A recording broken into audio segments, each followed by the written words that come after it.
Page 222, Part 17. If the human being wants to progress, and therefore also evolve, it is not only absolutely necessary that he or she trusts his or her own potential, rather it is his or her inescapable obligation so that he or she is able to use his or her own power. In fact, it is namely the case that the human being must be strong in real and virtuous, neutral, positive, equalized form in order to be able to endure, to evolve, and to live, in the truthly sense of the word, in this world. If this absolutely necessary strength is not present, then failure is pre-programmed right down the line, because without this strength of life, there is no constancy in life and in evolution. Without all kinds of real strength of life,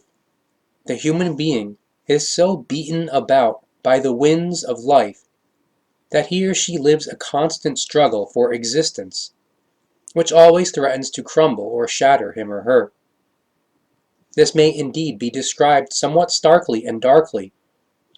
but may each human being who reads these lines just recall everything to memory which has happened to him or her up until this point in his or her life, or which can still happen in the future, in terms of errors, mistakes, wrong actions, illnesses, pains, and frustrations, as well as accidents, losses, and disappointments of all kinds, just to name the most important things with which the human being must live. Just unemployment alone is able to bring so much hardship to one human being or another that he or she is broken by it, if he or she lacks the necessary strength of life. Every human being must learn to think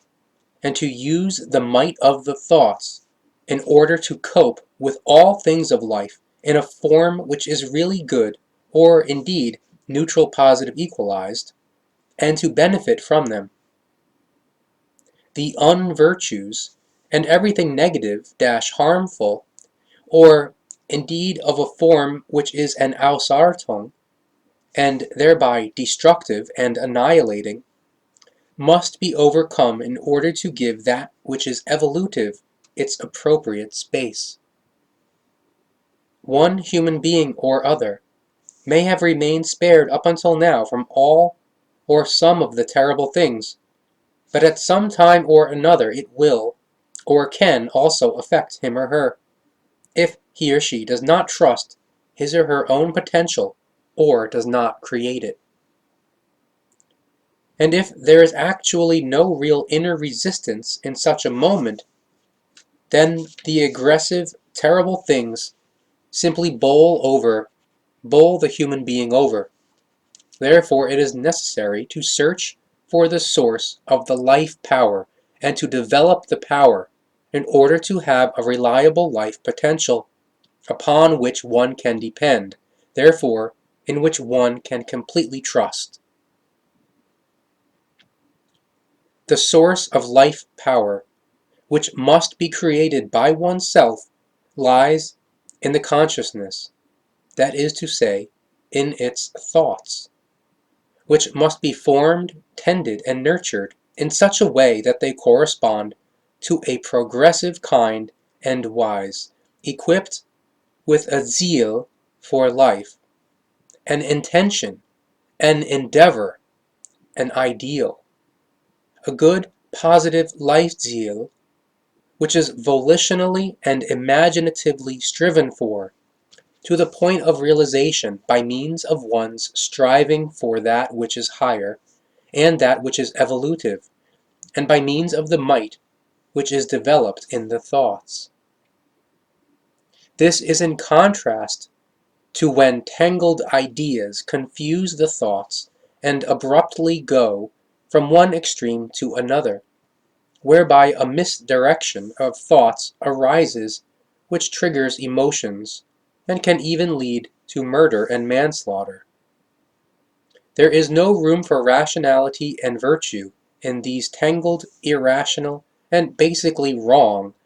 ideational thoughts, because only irrationality and virtuelessness govern in highly emotional forms, for which a truthful setting of a zeal and an imagination of the realization of a zeal are foreign. In fact, only a following of ideas occurs, from which a setting of a zeal can never result in any wise, because just the idea alone is followed, without it being able to be made into an ideal. Therefore, a murderer or despot, for example, only pursues his or her unripe ideas, from which he or she is never able to make an ideal, that is to say, a healthy, positive determination, because he or she remains caught up on the idea and does not come free of it. But ideas are incompletely developed factors which must first be thoroughly contemplated and worked through in order to recognize and correspondingly handle the values or unvalues in them. Therefore, a normal, rational, and righteous human being, who is directed towards evolutive striving, considers and works on his or her ideas in order to gain from them values, and that which is progressive, and that which is higher. However, he or she is only able to do this because he or she has also created an evolutive attitude to which he or she conforms. But the unrighteous human being has created a devolutive attitude, whereby he or she panders to virtuelessness and to that which is unrighteous. But that means that in one case, just as in another, corresponding thoughts are nurtured which are directed in one way or another, and in every case come to fruition by means of their might. It thereby just depends on whether it is in righteousness or unrighteousness, and whether ideas are simply lived out or ideas are formed into ideals and are brought to fruition. With the whole process of thinking, the inner persistence is of particular significance, which is why it is absolutely necessary that it be created. The persistence, created by the consciousness, is actually an essential quality which must first be created by the human being, because it is not simply an innate capability, rather it is a factor which is connected with one's upbringing by one's parents or guardians, as well as with one's personal upbringing of oneself. However, the forms of character, morality, and personality thereby play just as important a role as does the quality of the strength of will, which emerges from all the named factors. From that it follows that in regard to inner persistence, there are two types of human beings. Thus, on the one side, those who have only weak powers of consciousness, and thereby also only have a weak inner persistence, or none at all, and on the other side, those who are full of inner persistence, because they use the powers of their consciousness, and, with that, also the powers of the thoughts, for the further education, for the learning, and for the creation of knowledge, and thereby have an evolutive effect in themselves. Those without persistence do not cope with anything in their lives, and they always remain small and weak, without initiative, and destructive in many things. Any criticism affects their most sensitive nerves, and problems and worries and so forth are life-impairing, insoluble factors, and factors which destroy them, which they are not able to control. And obstacles are hurdles which they are never able to overcome. Resistance of all kinds and hostile actions cause them to lose their composure, to enter a state of muddled thinking and of hopelessness. But in contrast to these are the human beings who have created a strong inner persistence, and who in every regard stand with both feet on the hard ground of the real life. Indeed, criticism is also not pleasant for them, but they can deal with it and accept it in the understanding that they can learn from it. Consequently, for them, criticism is a factor of further progress. Therefore, they quite thoroughly think about every criticism which is made about them, or about their deeds and actions, and opinions, and what they say, and they carefully draw from that everything which they recognize to be useful and evolutive, and which could be useful for their searching and efforts towards that which is higher. However, that which is wrong in any criticism is picked out by them and simply set aside as a waste product, so that it can cause no harm. Therefore, they thus use each criticism for the progress, and indeed even when it does not exactly give cause for the joy. For human beings with healthy, positive, and progressive thoughts, problems and obstacles exist in order to challenge them, whereby hostile attitudes and all kinds of resistance never cause them to feel impaired in the creative and constructive activity of their thoughts, or in their resulting acts and deeds. And in this form, these human beings have an impressive effect on others and inspire them to take them as models and to emulate them, because these model human beings are strong in their inner selves and emit a corresponding confidence which affects the others, and indeed rightly so. But they also had to first laboriously achieve their strength and persistence, and only through great efforts did they achieve what they need and what is characteristic of them. But the effort always pays off, because to think and to act in a neutral, positive, equalized form, even in the worst times, is not only advantageous, rather it is a necessity of life. For that reason, every human being should look deeply into his or her own personality and recognize himself or herself in order to find any beginnings from which a volitional persistence can be achieved by means of the might of the thoughts, in order, as a result of this persistence, to allow, in a positive form,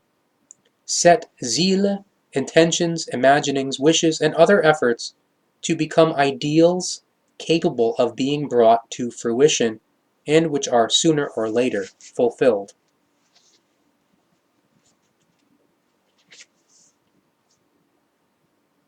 Everything is based on creational natural laws and recommendations, and therefore, so is the human being's self-cognition and self-realization. But originating from these laws, it also emerges that the human being has been given an innate quality which consists of striving for that which is higher, in order to be evolutive in all respects, thus also in regard to himself or herself. As a result of this fact, the cognizance arises that decisive factors must consequently be implanted in the human being's consciousness, which enable him or her to volitionally develop consciousness-based powers, which, for example, are expressed in perseverance and persistence, or in other values. And precisely all these powers are greater and are more enormous than the human being normally imagines. However, one must recognize the corresponding factors and develop the powers, which are then realized by means of the might of the thoughts. And if the human being actually trains the consciousness-based mental muscles, then nothing is impossible for him or her anymore. However, if he or she lets them slacken, then the whole human being becomes slack, which is called forth by the might of the thoughts, which expand this slackness by means of ideas and gives full expression to it because no neutral positive equalized ideal can be created from that. Therefore, perseverance and persistence must be developed and activated in order to then set Lifeziele, which are pursued and fulfilled with perseverance and persistence with the help of the might of the thoughts, which are directed at striving for those Ziele. Only the human being who is untiring and is persistent and approaches every single matter in his or her entire life in this form can successfully recognize and fulfill himself or herself, develop himself or herself in knowledge, truth, and wisdom, and reach higher consciousness-based and material levels, whereby consciousness-based wealth and spiritual wealth increase, just as does material wealth. To that end, the human being must imprint this truth into his or her consciousness. Success can only be achieved where the necessary perseverance and persistence exist, through which the might of the thoughts forms. That there are unfortunately meanwhile also human beings who misuse their thoughts, and in this form give full expression to pure ideas, and fall prey to affliction and misery as well as weaknesses and illness, has nothing to do with perseverance and persistence, rather solely with a senseless rotation of thoughts around some sorts of nonsensical ideas, which are then realized as a result of the endless rotation of the thoughts, because also these develop might, however they cause harm with it, whereby not just the psyche, rather one's whole life can be destroyed. In ancient times, Enoch already coined the saying, quote, "When a matter requires perseverance and persistence, then those with perseverance and persistence must take on the work, because those without persistence and those who are yielding destroy the values of the thing and lead a matter into annihilation." How right he indeed was with that, and how necessary it is that all those human beings who have not yet worked out the way and the sense of the life, as well as the perseverance and persistence, and consequently do not yet know how to control and use the might of their thoughts in the form required by life's setting of Ziele and their realization, make Enoch's saying their own and learn from it. The world and the life are not enriched with all kinds of problems, obstacles, and difficulties for no reason, because they are actually there, so that the human being learns from them and produces strong qualities from them. Were that not the case, then all of the life would be one big joke, because from what should the human being learn, if not from problems, obstacles, and difficulties, and so forth? Were namely everything in the human being's life pure sunshine, there would be no contentious elements about which it would be necessary to contemplate. Therefore, there would also be no errors which the human being would have to make, recognize, and resolve. Once again, a joke, which in no way is so funny, because if no errors are made any more, then knowledge and wisdom have become so incredibly absolutely fully developed that no evolution at all is necessary anymore. Indeed, what nonsensical person wants to claim of the human being that he or she is absolutely fully developed and would no longer require any progress? Such a notion would certainly be the absolute crown of complete megalomania. Consequently, it therefore certainly must not be considered at all. In order to fulfill the life, there need to be strong human beings, who control themselves in every regard, who cope so well with the life and all its problems, obstacles, and difficulties, that they can also exist as individual Wesen in the mass of humanity. But that means being really strong, and always overcoming everything in the context of adequately fulfilling evolution. Therefore, a potential of inner perseverance and persistence, as well as power of resistance, must be developed and integrated into the might of the thoughts, so that the created ideal can be realized by means of these thoughts. The ability to strive for progress is creationally/naturally given to the human being, and because of this ability he or she is able, by means of the power of his or her consciousness and thoughts, to make him or herself strong in all those things and values which are necessary for any form of the evolution. And he or she in fact has everything in himself or herself in order to lead himself or herself, and make himself or herself strong, and in order to overcome every weakness. This is a fact which the human being must make clear to himself or herself until the consciousness acknowledges and accepts this affirmation as fact, in order to create a secure, firm basis with it, and make clear that all the human being's abilities, activities, and capabilities actually lie in himself or herself, in his or her consciousness, and in the resulting thoughts, through the might of which everything finally manifests, and indeed both in the inner consciousness-based and inner nature-based form, as well as in the outer realm, where one's nature is put on show, and in the purely material realm. And once the consciousness accepts the affirmation and assurance of its own power and might, everything also establishes itself in the subconsciousness, and ultimately becomes the determining characteristic of the personality. The subconsciousness also plays an important role in the process of the personality, because it absorbs as its own and represents everything which is procured for it by the consciousness. Therefore also all the facts of all kinds of the personality, which are then registered by the subconsciousness, emitted again in a way which forms one's nature, and are taken up by the consciousness and the thoughts, and are expressed.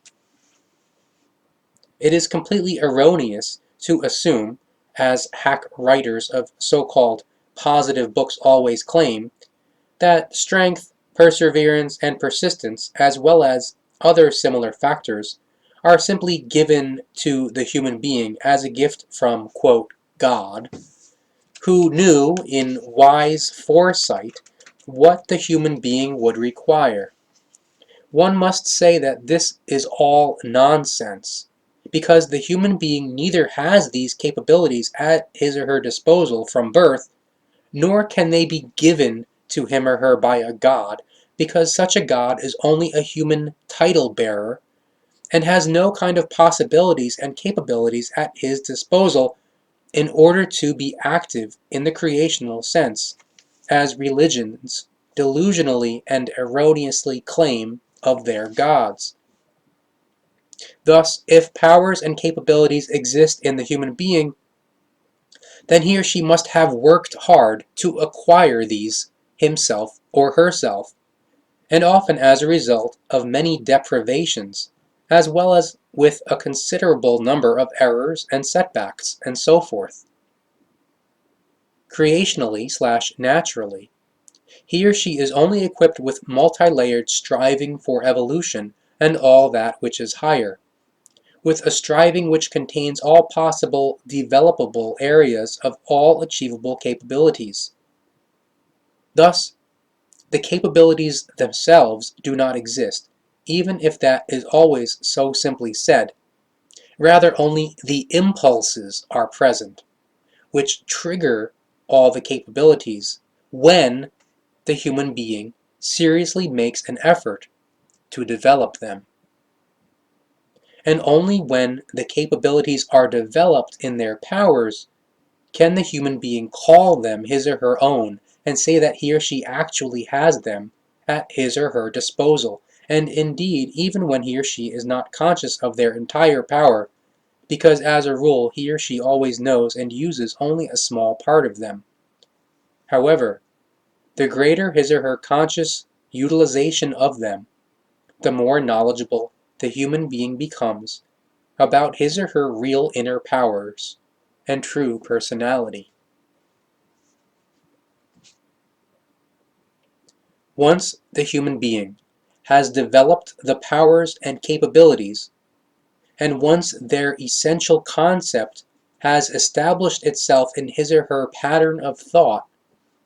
then he or she is master of the situation and is able to creatively and constructively study all occurring matters of every kind. And once the powers and capabilities have flourished to the relative highest level, then nothing is able to bring about a breakdown anymore, regardless of how critical, confused, and difficult the situation may be. However, the prerequisite is always that the powers and capabilities are maintained and are not neglected again and disregarded as a result of some circumstance or other, whereby a reduction of their power or even their destruction can be the result. However, this applies less and less the more the human being entirely and completely consciously dedicates himself or herself to his or her powers and capabilities and tends and nourishes them, as well as uses them, and thereby brings to fruition the setting of a zeal for the life, and so forth.